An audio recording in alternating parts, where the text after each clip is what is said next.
Alors, je vais me faire une grande quantité d'ennemis parmi les traders, mais je pense qu'il faut se dire la vérité. Je pense que l'analyse technique en trading, c'est un peu comme l'astrologie chez les meufs, quoi.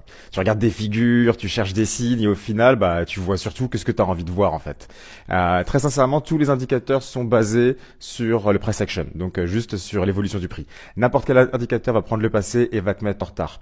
Essaie plutôt de trouver des stratégies qui utilisent purement des maths, mais qui cherchent pas à utiliser 20 bougies dans le passé pour dire ce qui va se passer dans le futur. Tu vas toujours arriver en retard.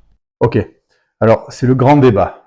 Certains te diront que l'analyse technique ne sert strictement à rien, qu'il faut utiliser les mathématiques pour avoir des combinaisons et mettre le maximum de probabilités dans notre sens. Sache une chose, c'est que même dans les plus grands fonds, ils utilisent quand même d'autres choses que simplement des mathématiques. En fait, ce qu'il faut comprendre, c'est que les marchés financiers, c'est ni plus ni moins la loi de l'offre et de la demande. Et ce qui va faire bouger cette offre et cette demande, c'est ce qui se passe dans la macro.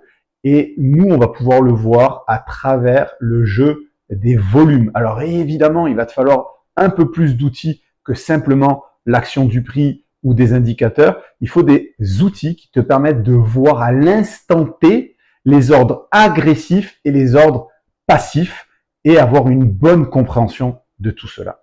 Si toi aussi tu veux rejoindre des professionnels, j'ai une formation 100% gratuite qui va te mettre sur la voie des professionnels. Tu commentes market dans les commentaires et je t'envoie ça directement en DM sur ce. Ciao, ciao.